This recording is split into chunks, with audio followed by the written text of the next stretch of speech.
બનાસકાંઠા જિલ્લાના થરા માર્કેટયાર્ડની આગામી ચૂંટણીઓને લઈને રાજકીય ગરમાવો સર્જાયો છે।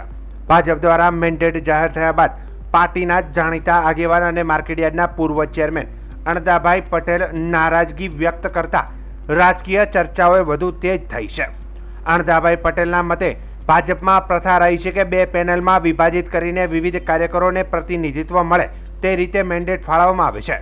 જો કે આ વખતની ચૂંટણીમાં પાર્ટીએ માત્ર એક જ પેનલને મેન્ડેટ આપી દીધા છે, જેનો વર્કિંગ ગુણ વિનાશકારક છે અને કાર્યકરોમાં ભારે અસંતોષ વ્યાપ્યો છે।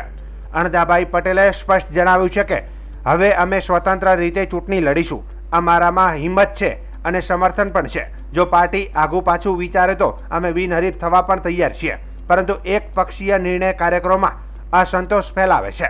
તાલુકા અને તાલુકા બહારના અનેક કાર્યકરોમાં પણ આ મુદ્દે રોષ જોવા મળ્યો છે। તેઓએ પાર્ટી સંગઠન સમક્ષ પ્રશ્ન ઉઠાવ્યા છે કે સમાન તકો કેમ નથી આપવામાં આવી રહી। આ પ્રસંગે થરા વિસ્તારમાં ભારે રાજકીય ઉથલ પાથલ અને લોબિંગ શરૂ થઈ ચૂકી છે। સ્થાનિક સ્તરે આગામી ચૂંટણીનું આ પરિણામ કેટલું વ્યાપક રાજકીય અસર લાવશે તે જોવું રહ્યું।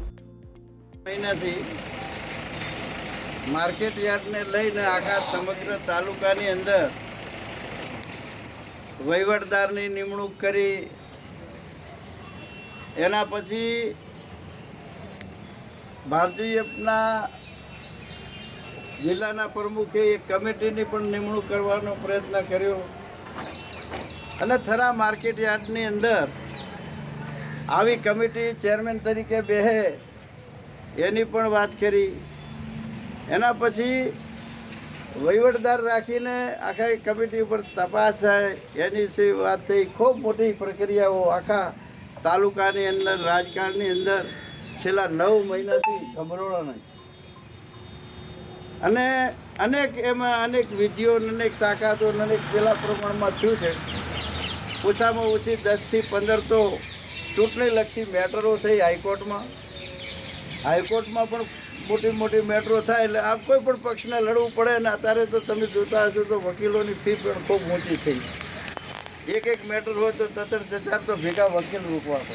એટલે આવી ઘણી પ્રક્રિયામાંથી પસાર થતા ભારતીય જનતા પાર્ટીએ ચૂંટણી ડિક્લેર કરી। ચૂંટણી ડિક્લેર કર્યા પછી સરકારે ચૂંટણી ડિક્લેર કરી અને ડિક્લેર થયા પછી વિવાદોનો અંત આવ્યો નહીં।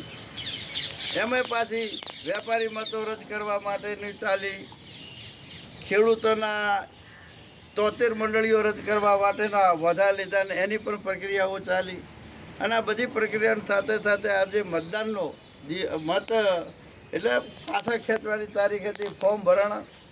આજે પાછા ખેંચવાના દિવસે મેન્ડેટ આપવાના હતા। ભારતીય જનતા પાર્ટીના સૌ અમે બધા કાર્યકર્તાઓ એવું અમે બધા પણ માનતા હતા કે કદાચ આપણા 5-6 મેન્ડેટ આવે, સામે કદાચ આપણાથી 2 કે 3 વધારે મેન્ડેટ પણ આવશે અને આવે સ્વાભાવિક છે કે પાર્ટીની અંદર બધાને ગમતા હોય। મને હું સિનિયર છું તો મને ના હાલે, પણ ગમે તેને કાર્યકર્તા ના હાલશે એમાં આપણે નહીં પણ સંતોષ કરશે। અત્યાર સુધી ભારતીય જનતા પાર્ટીનો રિવ્યૂ રહ્યો છે કે 2 પક્ષો 2 જૂથો હોય તો એક જૂથને 2-4 વધારે આપે મેન્ડેટ, એક જૂથને 1-2 ઓછા હાલે, પણ બધાને આપીને સંતોષ કરતા હોય।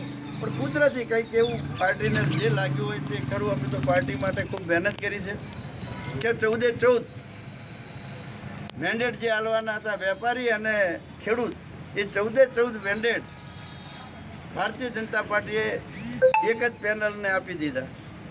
એટલે એના લીધે અમે પ્રયત્નો ખૂબ કર્યા। ભારતીય જનતા પાર્ટીના આગેવાન કાર્યકર્તા તરીકે મેં ખૂબ પ્રયત્ન કર્યા, ખૂબ સમજાવ્યા છે બધાને કે ભાઈ આપણે પાછા ખેંચી લો। હવે ભારતીય જનતા પાર્ટીના મોવડી મંડળે, આપણા જિલ્લાના પ્રમુખે, આપણા તાલુકાના છે એટલે એમણે જે વિચાર્યું છે એ આપણે સ્વીકારવું પડે।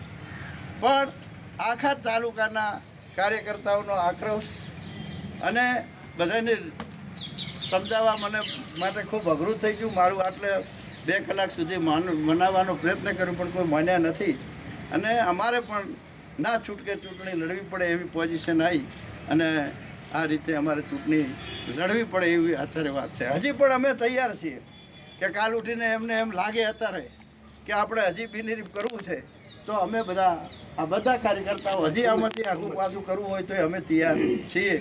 તો ભારતીય જનતા પાર્ટીના કાર્યકર્તા તરીકે ચૂંટણી લડાશે અને અમે બધા સૌ ભારતીય જનતા પાર્ટીને આવનારના દિવસોની અંદર જે પણ કામ કરવું પડશે એ ભાજપને જીતાડવા માટે તાલુકા પંચાયત હોય, વિધાનસભા હોય, જિલ્લા પંચાયત હોય, જે ચૂંટણીઓ આવશે એમાં તનતોડ મહેનત કરશું એવી અમે બધા ખાતરી આપીએ છીએ. બોલો.